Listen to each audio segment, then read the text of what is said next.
Good evening. This is Dr. Curry. This is Colby Owens. And welcome to The Source. This week, Coby, we have so much going on in our country. We have so much going on even in our city. I want to start off, as we always do, and talk a little bit about the shootings that are happening in and around. Now, I saw that one shooting was reported by I believe it was WDEL, not the News Journal. And then the other shooting that allegedly occurred in the city was not reported at all. So the first one I want to hit on is the 28-year-old who was shot around 12 in the morning on last Saturday, in the 1700 block of Delaware Avenue in Charlie Square. You know anything else about that? Yeah, it took place in front of the Kelly Logan House in Charlie Square. Again, it's a big party area in the city. In the paper, they're saying it's an entertainment district. It's a party area.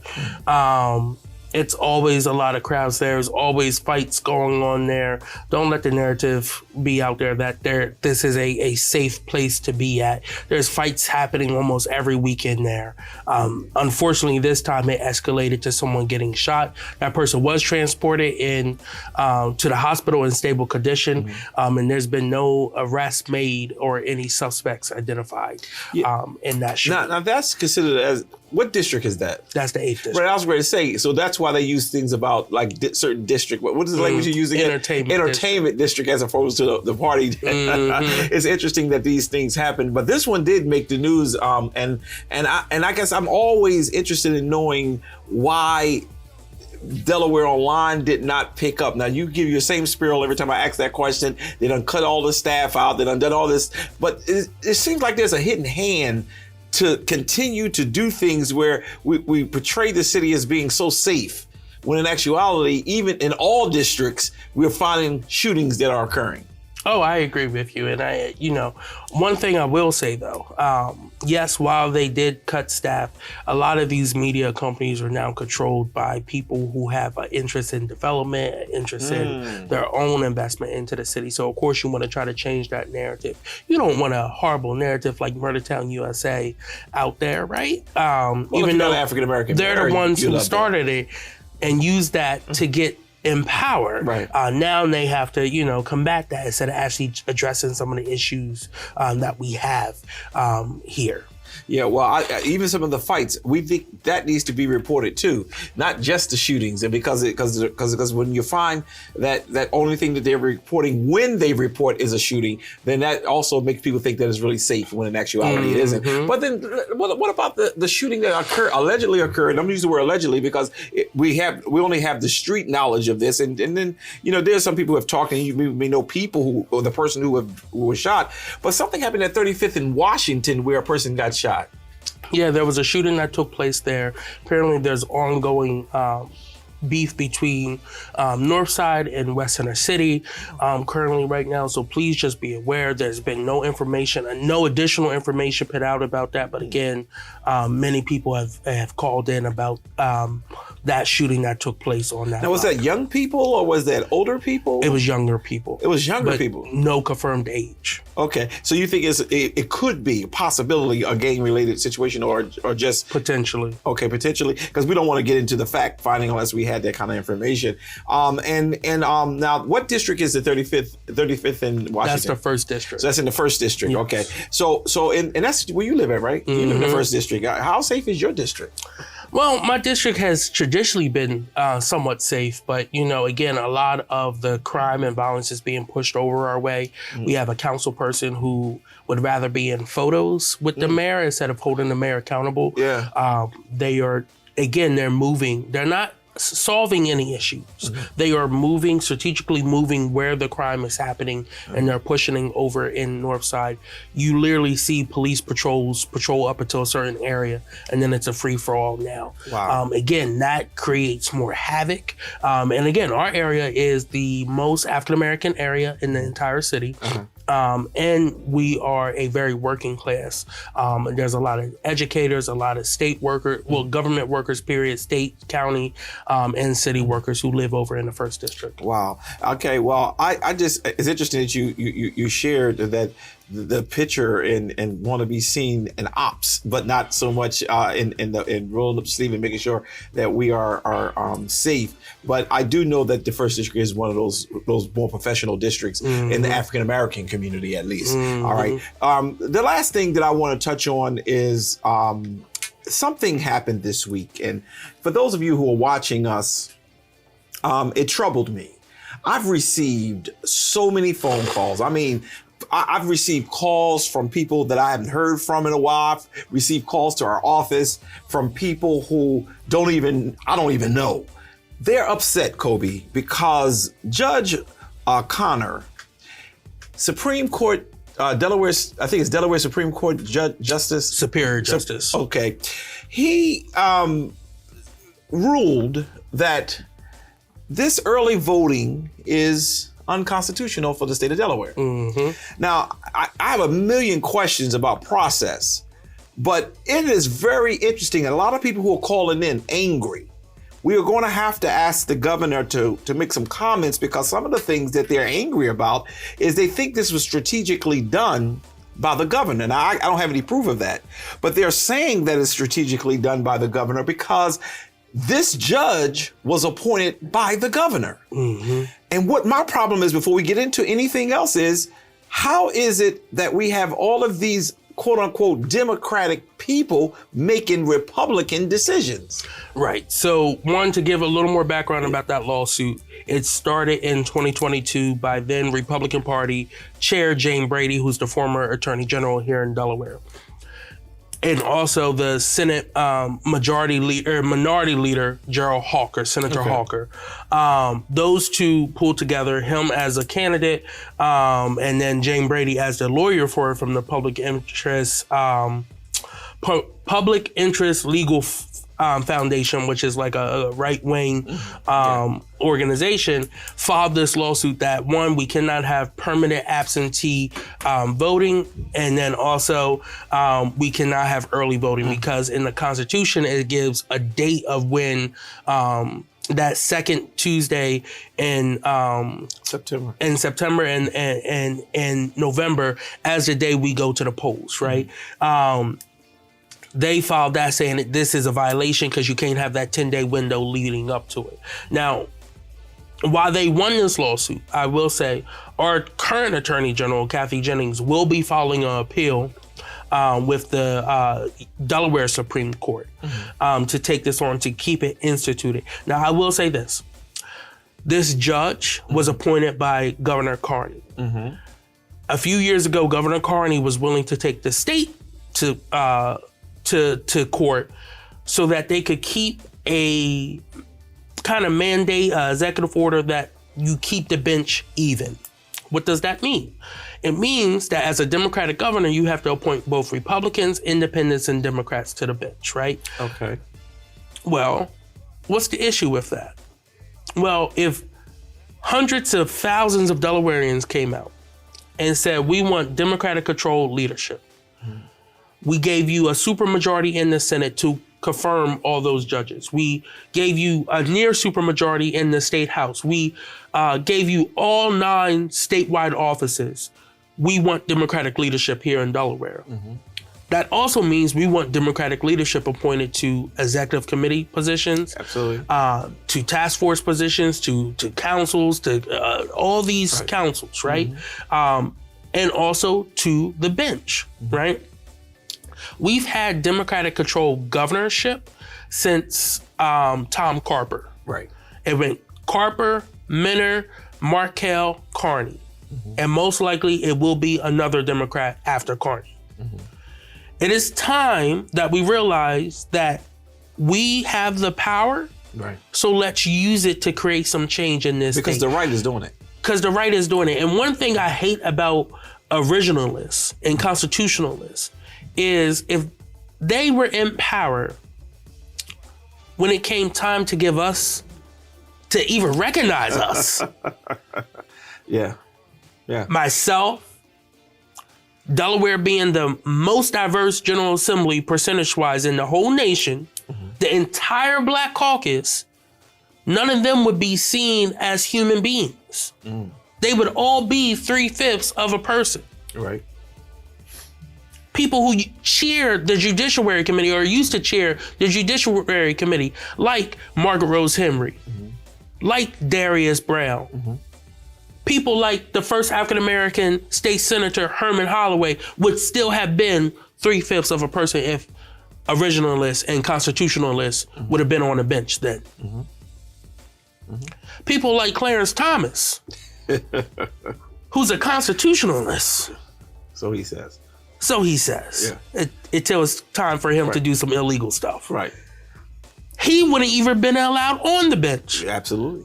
And then, again, because diversity isn't everything, but because, you know, our good old Uncle Tom on the Supreme Court went with, you know, his wife and her people, helped dismantle affirmative action. Right. But we didn't vote for our Supreme Court. We didn't vote for our Delaware Superior Court. We voted for those executive leadership positions that appoint those people. Right. And that's why it's so important. Now, for the person who's listening and they heard you're very clear on what you're sharing, but the thing I want to make sure that we pull out of this, now, you said in some of your commentary that that there was a lawsuit, was it brought by the governor that said that we want to keep everything balanced? Go back there for a second. It never actually got to court. Okay. The governor was very adamant. Which governor? Carney. Carney was very... He was receiving pressure from early in his first term. Okay. And he was willing to go to court to keep it that way. But So the reason why I asked you to do that, because I want everybody who's watching us to understand that there was some concern by the right, probably, that the bench is becoming too Democratic, too whatever, blue. And he decided to file, but did not follow through. Is that, help me right there. Well, he didn't have to follow through because everyone backed down. Okay. Because he was threatening to sue and they didn't want to go through that. But again, this is why it's so important to pay attention to what is going on down in Dover. So when he backed down, is one of his rebounds appointing this judge? Well, no, he didn't back down. Members of the General Assembly backed down, which allowed him to continue to appoint, you know, both independents and Republicans as well as Democrats as well too. So not O'Connor, his name is Connor. Is he a Republican or a Democrat?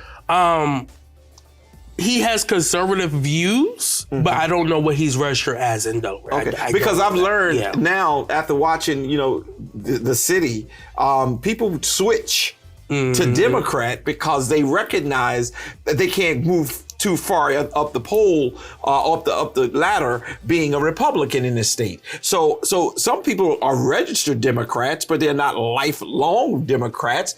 And that's why when I heard that, you know, when people were calling me and saying, you know, Curry, you know, the governor appointed this person, there has to be a hidden hand here. Because, you know, the governor now, is, to my understanding, is running for the city.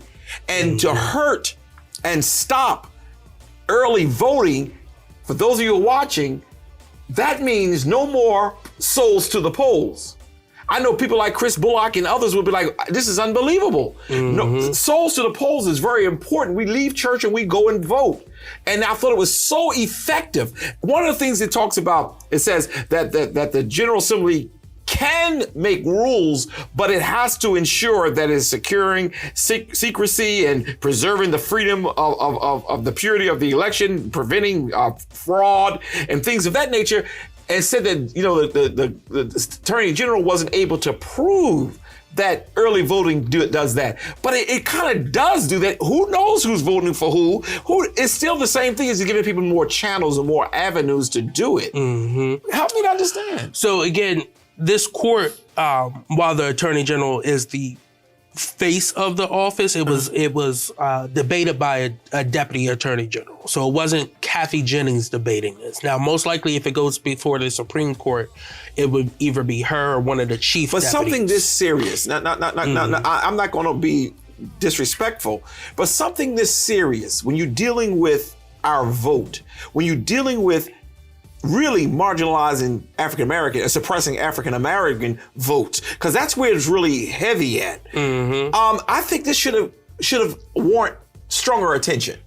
I agree, but there is a process. So every state department, which again, the department that was sued was the Department of Elections. Right. So each state department has a DAG, which is a Deputy Attorney General assigned to them to handle all cases. It has to go through them first, and then it can be elevated, from my understanding. And I may be wrong, correct me if I'm wrong, but that's my understanding. So like if someone wanted to sue one of the school districts, again, the school districts have attorneys, but they also have the Department of Education attorney assigned to them as well too, through the DOJ. The DOJ is one of our biggest departments. They have over 400 deputy attorney generals assigned to different departments and commissions as well. But so I'll pass by that. We getting ready to go into an election in September. Will this decision affect September? So there will be an appeal to the Supreme Court. Right. The Supreme Court can overturn what the Superior Court judge said. If they overturn it, no, everything goes back to what we had in 2022. If they uphold it, then we will have no early voting come September or November of this year. This we have to pay attention to the hand that you can't see. Because something is stirring up here to ensure that certain vote is suppressed. We vote, especially souls to the poll, and I keep bringing that up because we don't always do the mail-in vote. But we show up for when we have the souls to the poll, or when we have a couple of days during the week when we can just stop in and vote. It still keeps the secrecy of the vote. It still makes sure that the purity and that it is no fraud. But for them, for the judge basically to say the Attorney General wasn't able to approve the case, what was the person looking for? I guess other than being an originalist. Yeah. Where this is what it says. The second Tuesday is the only time no, that's not true. I mean, that's true, but is there any wiggle room? Well, let's look at the Delaware Constitution, because right now the Delaware Constitution said me and you still have to take a literary test just to go vote. The Constitution says that? The Delaware Constitution still says that right now. It says that if you're not 21, you can't vote, right? Why has that changed? Is because the U.S. Constitution supersedes it and now says there can be no literary test. You can be 18 and vote, right? In some instances, you can either be 16 and 17 if you will be 18 by the time the election happens, right? 16 if it's a special election. By the time the next general election happens, right? So again, while he's being a constitutionalist and an originalist, Delaware's Constitution has sat untouched for many years and needs to be changed and updated, right? I know currently right now, both Senator Brown and Senator Kyle Evans Gay are working on 2 constitutional amendments when it comes to voting. One is creating permanent absentee voting. That is Senator Darius Brown. That would be huge. That means I can continue to be an absentee voter, getting that ballot mailed to me so I can mail it back and vote if I'm an elder. If I can't get around no more, I don't have to worry about trying to find a ride, right? Senator Gay is working on one that removes some of the disenfranchisement for individuals who've had felonies, right? Just because I committed a crime, if I served all my time, paid all my dues, I should be able to vote again. Because guess what? You expect me to pay taxes. Right. You expect me to cut you all that check. Also, in hers, it also clarifies, it gets rid of the 21. It gets rid of the literary test and some of the clarifying things in there that needs to go as well too. So again, that's a start.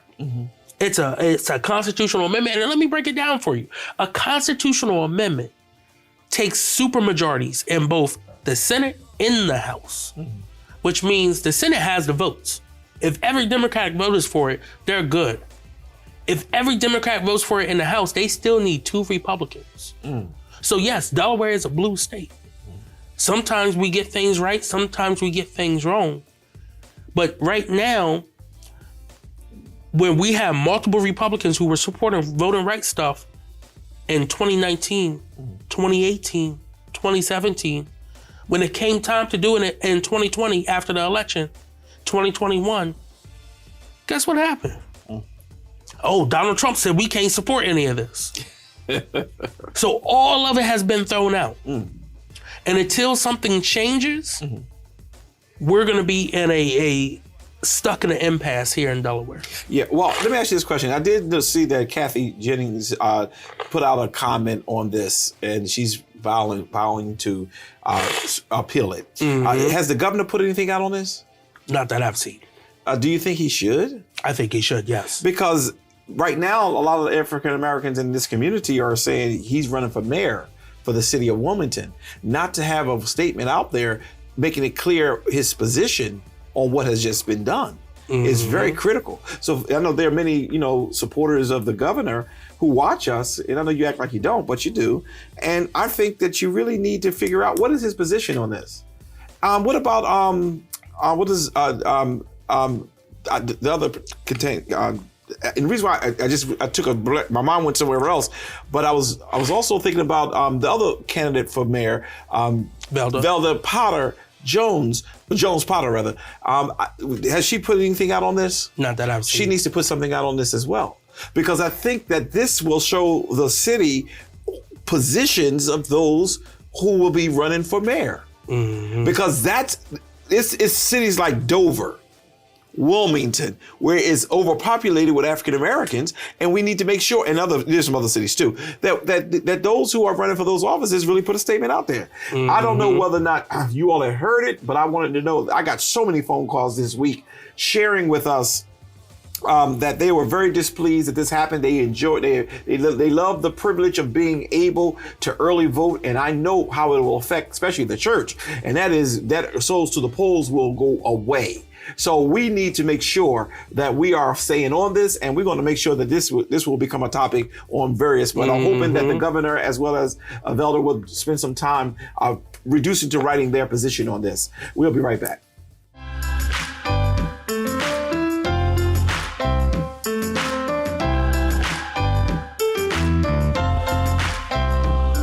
Tune in at 8 a.m. every Sunday for our worship services. Join us at 9 a.m. on YouTube and Facebook Live by typing Zion Fair Baptist Church.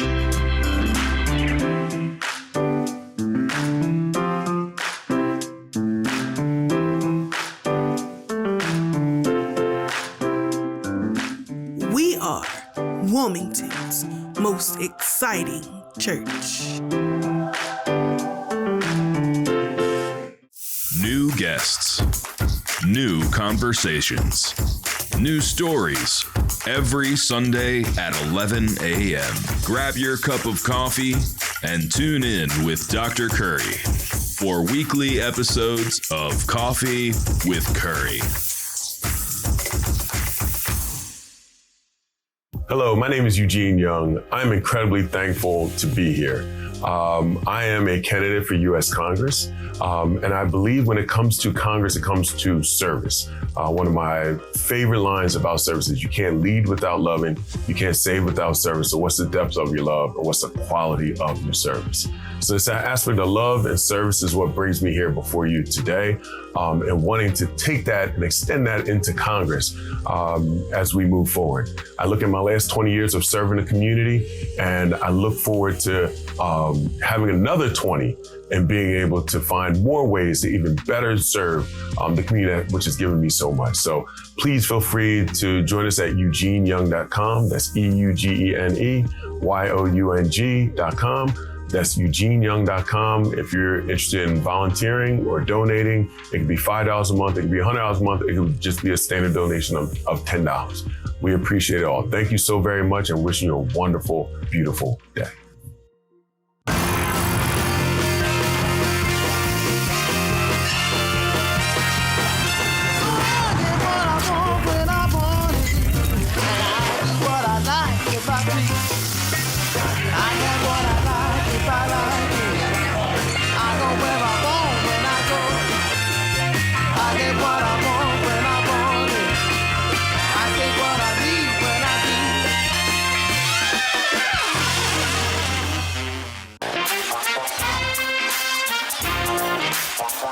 Join us at 9 a.m. on YouTube every Sunday by typing E Zion Fair Baptist Church. Oh my God, help me today. Which means every storm is a school. Every trial is a teacher. Every experience is an education. And every difficulty is development. We are Wilmington's most exciting church. Hello, I'm Marcus Henry, and I'm running for Newcastle County Executive. I spent over 20 years working in state and local government, trying to bring the good programs and services you deserve here in Newcastle County. Please support my campaign. Please look us up at marcushenrybe.com for further information. I look forward to meeting you all over the next year, and I look forward to your support. Thank you. Greetings, I'm Representative Sherry Dorsey Walker of the 3rd District, and I am running for Lieutenant Governor for the state of Delaware.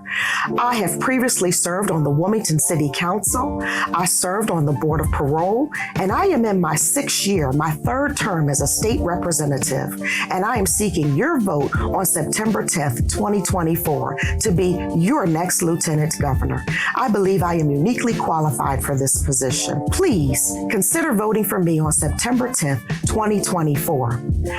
You can also become involved with the campaign by going to my website, www.sherry, spelled SHERRY, Dorsey, DORSEY, Walker, WALKER,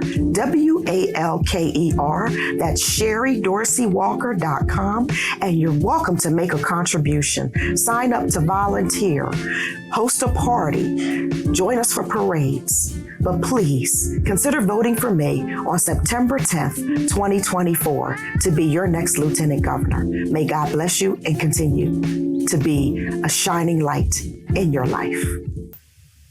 Hi, I'm Stan Waterman, head men's basketball coach at Delaware State University.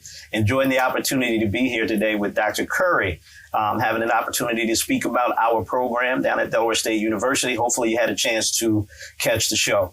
Again, we've asked for supporters. Come on out, support us financially, friend raising, come on out to games. We just need your support in the stands. However you can do it, get behind us. We are looking to do big things in 23-24. Thank you.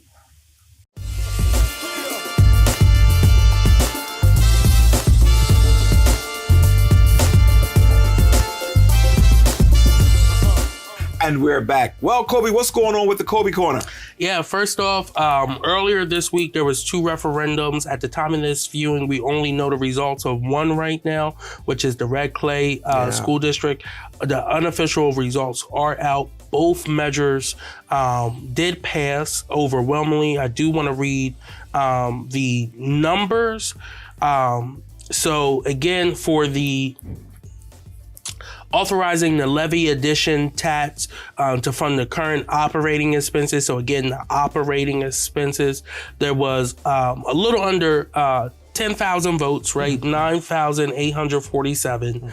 Of that, the 6,954 voted in favor of raising the taxes for operating expenses, and 2,893 voted against. So that has passed.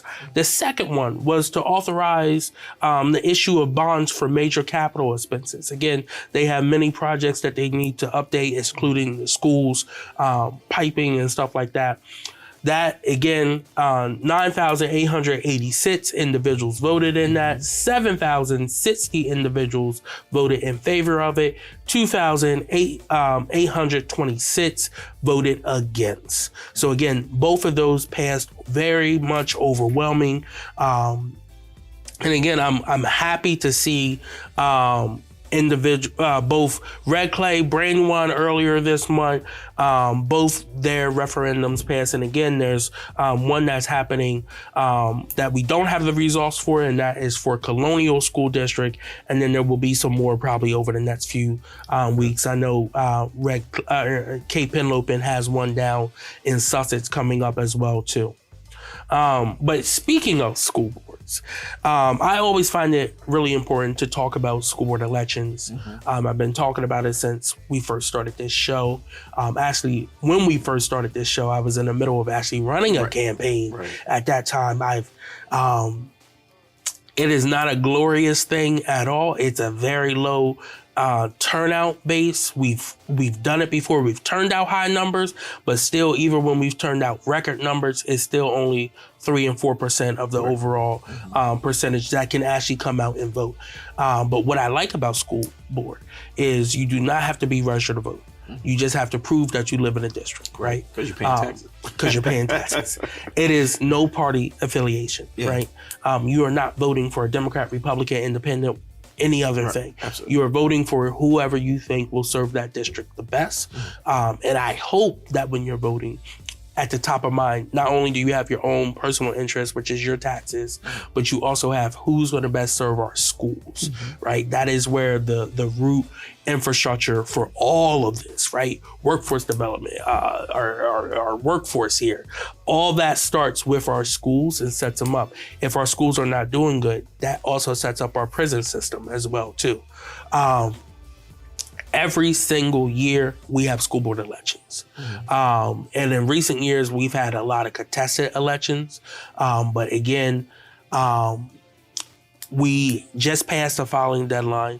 There are a bunch of people filing, but again, not enough. And again, I'm going to talk about it next year. It's every single year, there's at least one up. So in Appo, they're all at large. And I'm just going to talk about the Newcastle County ones real quick. They're all at large. There is 3 people running currently for the Appos for one seat that's at large. It covers the whole school district down there. That is Norman Abrams, Tim Johns, and Brittany Mumford. For Brandywine, there will be no contested elections. There's 2 seats up, District E and District G. District E is for a 1-year term. Sean Javech filed for that. And then Jason Keller, who's the current school board president up there, I believe, filed for District G for a 4-year term. In Christina, one person has filed for one district, District E, Amy Truth. And Colonial, there's 1 seat up, District G. 2 people have filed for that, Tanya Kearns and Robin Crasson. Now, people these people cannot reapply for the same seat, can they? Yes, you can. Okay, so they can. Okay. All right. So if you're currently in the seat, you can file for re-election. All right. And there's no term limits. Okay. Again, that's District G. They filed for a 4-year term. And Red Clay, District E, which is a school district that I've been heavily involved with for the last 3 cycles, helping flip that school district, is District E. It has a challenger, Susan Sander, who is running against Jason Casper. Many of you may not realize Jason Casper was the one a few years ago, right after he got elected. People exposed him on Facebook for his racist remarks about the city of Wilmington and African-American kids. He chose not to resign from the school district, even though he has implicit biases against minority children in the school district. So I'm not saying I endorse anyone, but I'm saying I hope he loses.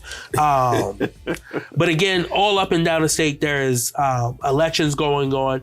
If you want to see... That's Red Clay, right? I don't want to cut you off. That's Red Clay, yeah. So what I want to make sure that we do is we got to continue to remind people, and I may even see if, well, he probably don't have those comments nowhere we can find them, but we got to remind people of what happened. Yeah, I agree with you.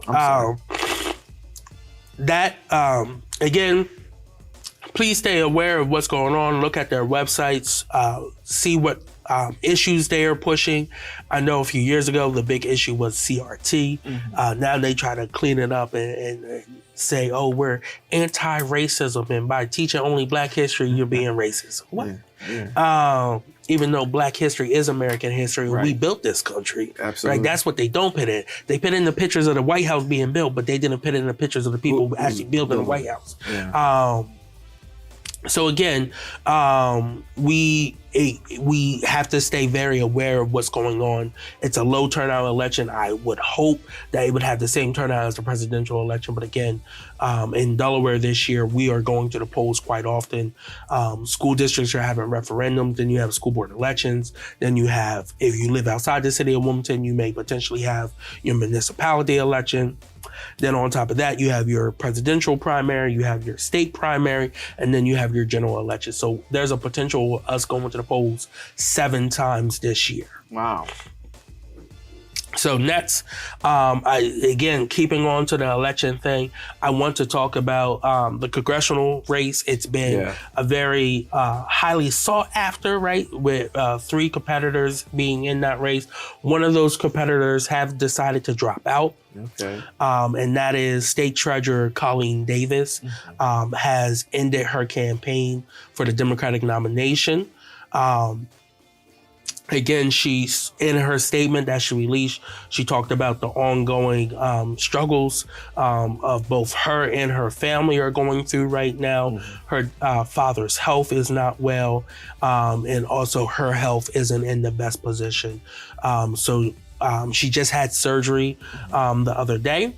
And while she's recovering well, she said she's had some time to kind of clarify her priorities in life, and she wants to come back and just focus here on Delaware and her family as well too. So, you know, I have a respect for people who can do that. Yeah. You know, people who are just not so egotistically driven that they'll kill themselves in doing that. And it's interesting because what is his name? McConnell. Yes. Decided that he would retire too. Not retire from the leadership. Yes. Because he see there's some more blood, but he also know that Trump is great not win, but Trump is really giving him a hard way to go. But I would give respect to her for that she would make such a critical decision at this time. Now, we before we go to your next point, I want to make sure. So we have Eugene, and who's the other person that's running? So we have Eugene Young, who is the State Housing Authority Director, and then State Senator Sarah McBride from the 1st District. Okay, and so them 2 are still winning. Do you have any idea who she may be thinking about supporting? Unfortunately, I don't. I haven't talked to her other than sending her, some words of support, just saying, hopefully you're doing well with recovery and everything. But again, I have not talked to her about who she's leaning towards endorsing or not. Yeah, and she may not even endorse anybody at all. Right. Yeah, but I see that. I believe Eugene will do well. Okay. Yes. And actually, speaking of the Mitch McConnell, let's talk about that real quick. So Mitch McConnell has announced the longest serving Senate leader for either party has announced that he will be stepping down in November, which is when his term ends because they get elected every 2 years. He will not be running for another term.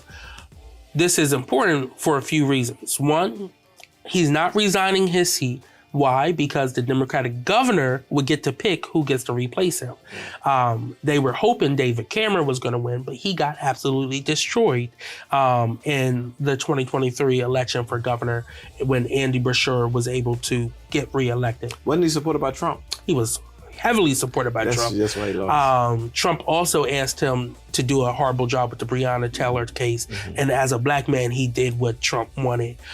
So for me, I saw it as a huge victory for the Taylor family as well, too, that he did not get elevated. He's no longer Attorney General either. But Mitch McConnell will be stepping down as majority leader. That sets up a huge infight in the Republican caucus down in D.C. The 3 front runners are the 3 Johns. So you have John Thune, who's the current minority whip. He is from South Dakota. He's probably the more moderate of the 3 Johns. And again, he's the youngest. He's 63 years old. They are looking for a younger leader. And he has very good relationships with a lot of members of the caucus. The next is John Cornyn, who is the former whip, who has also led the Senate Election Committee 2 terms down there as well too, has stayed in leadership even though he's not the number 2 down there no more. He is very well liked. He's from Texas though. Both Thune and him have been critical of Trump in the past, so that may come back and bite them in the butt. The next one is the senator from Wyoming, John Barrasso, who is the current number 3 conference chair for the Republican caucus. He has been the most pro Trump of the group. He's the first to endorse Trump of the group. But 2 other people that I would say keep an eye on is the current Republican Senate election arm chair, which is Steve Daines from Montana. He was the election arm chair last go round where they did pretty well as well too. If they do a decent showing, that puts him up in that forefront as well too. He was also one of the first senators to endorse President Trump. So again, I think President Trump will lean towards him. And then the other person who challenged Mitch McConnell at the beginning of this term was Rick Scott, the independently wealthy governor or former governor of Florida, who is the richest member of Congress right now. Again, he may decide to jump in that race, and you may see his independent wealth play into that as well too, because he can not only cut checks for all the members of the caucus, he can also rally some dollars as well too. So again, it's going to be a huge fight to see who gets to succeed Mitch McConnell as the leader of that caucus. But I think at the end of the day, one of the things that I'm concerned about is, even though McConnell has been very efficient as a leader, he's a tactical genius, right? I will give him his props. Wish he used some of that genius for some good things, though. Yeah. The next person who leads that caucus will take that caucus, whether it's keep them in the middle, where they're a little more sane than the House is right now, or they will go towards chaos in that MAGA Republican light and be Donald very Trump like the House. to do with it, they're going to be MAGA. Yes. Yeah. So again, very concerned to see who will be the next judge or next leader. About. Next, I want to talk about SCOTUS. Yeah, that's why you said judge. All right. SCOTUS is going to take on the case. Supreme Court. Supreme Court, sorry. The U.S. Supreme Court will be taking on the case to determine whether or not Trump can be on the ballot or not. Why is this important? Because about an hour before that was announced, an Illinois judge removed Donald Trump from the ballot in that state. Trump has been removed and put back on in 15 different states as of right now. And again, this is all around that insurrectionist clause in the U.S. Constitution that they're arguing. For me, I think it's very unlikely that the Supreme Court rules against Trump. Really? Trump has appointed 3 of them to the Supreme Court. And one he didn't appoint, but he did appoint, because how many votes do you need? 5, right? You need 5, 5 out of the 9. That is going to be hard. But, I think that the second one he appointed, what's his name? Colby. Kavanaugh. No, not Kavanaugh, the other one. Gorsuch, the first one. Which one where they found, all of them they kind of found stuff on? Gorsuch, not so much. Gorsuch was, people were just upset because what happened to they stole that seat because it was a year out that they left it vacant. But then when Amy Coney Barrett was appointed, people had millions of votes had already been cast because it was in October, in which she was. They were going through the trials for that. So I think that he's been a little bit more neutral than some of the ones that have been through the fire of the Democrats.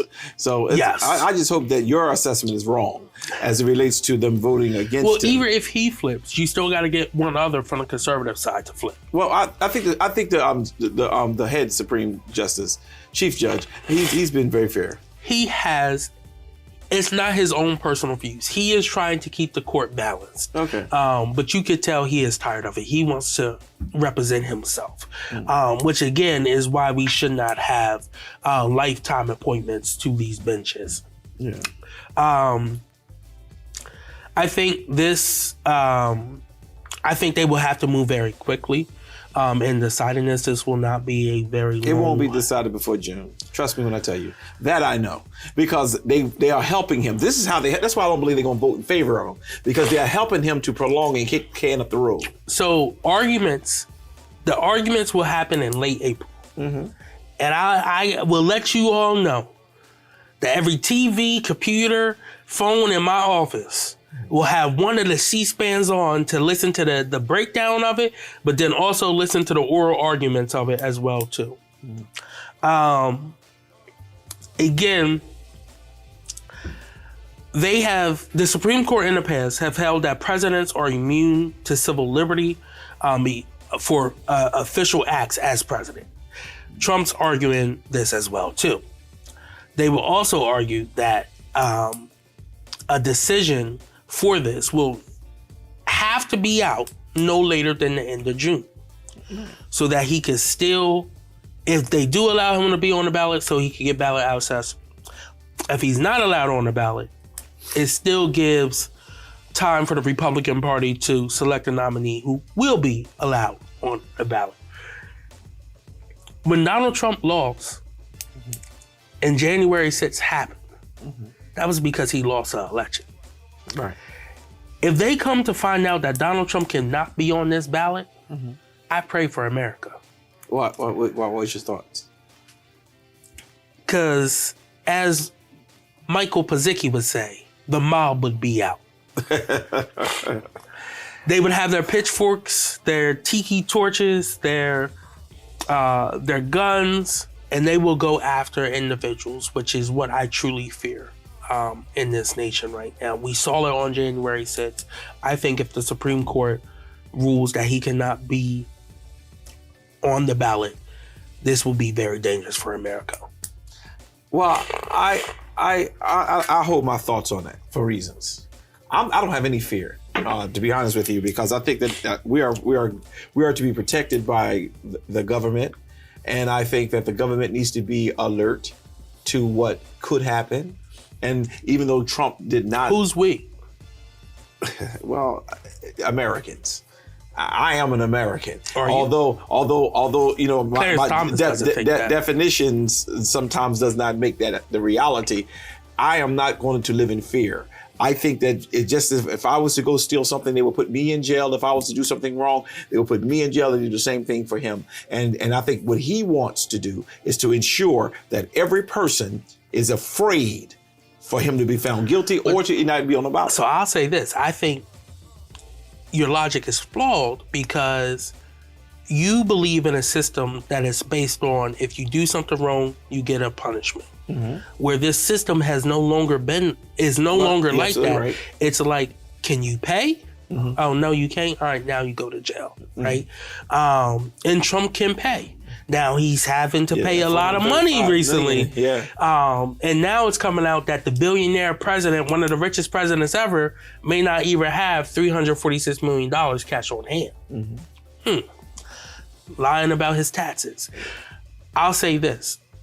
The reason why I fear is because I saw what happened on January 6th. As someone who's been in the Capitol, who've done nonviolent civil disobedience, I've watched them arrest people who are in wheelchairs for simply not moving over enough. I've watched them arrest elderly women who are sitting on the floor because you can't sit in certain hallways down there. But I've watched some of those same officers who have arrested people who've been with me. I've watched some of those same officers move the gates and open it up for people on January 6th. The officer who died on January 6th, who was beaten to death, that officer had arrested multiple people in actions that I have been a part of as well, too. We have the sheets that he signed on as the arrested officer. That's what we're dealing with. I know we highlight Eugene Jenkins, I think his name was, the officer who led them away from the Senate where all the senators were, the black guy. He's great. But guess what? There was other officers who felt the same way as that mob that stormed that Capitol and let those people in.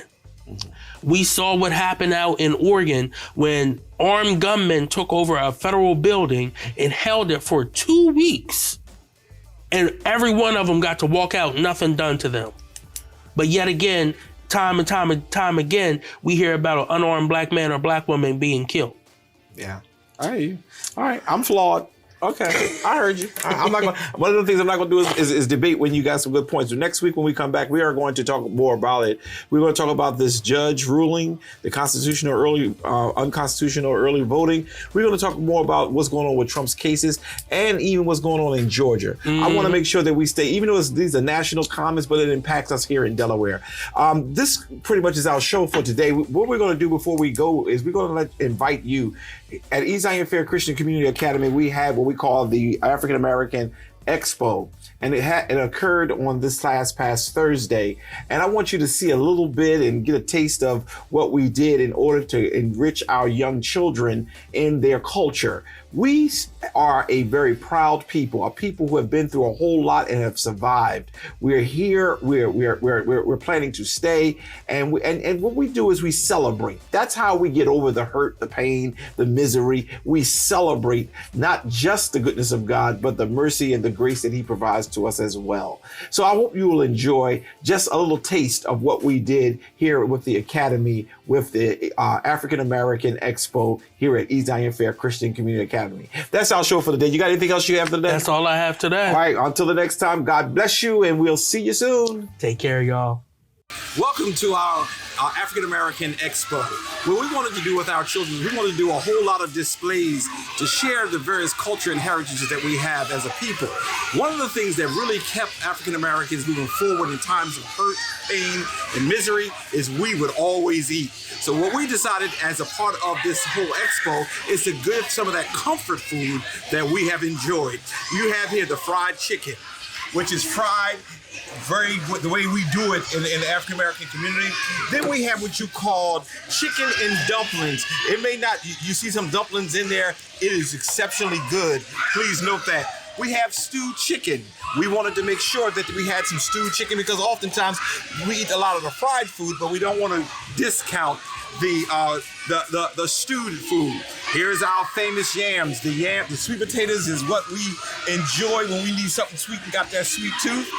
We also have that Georgia punch, where that punch where it's so sweet until it just sends you on a sugar frenzy.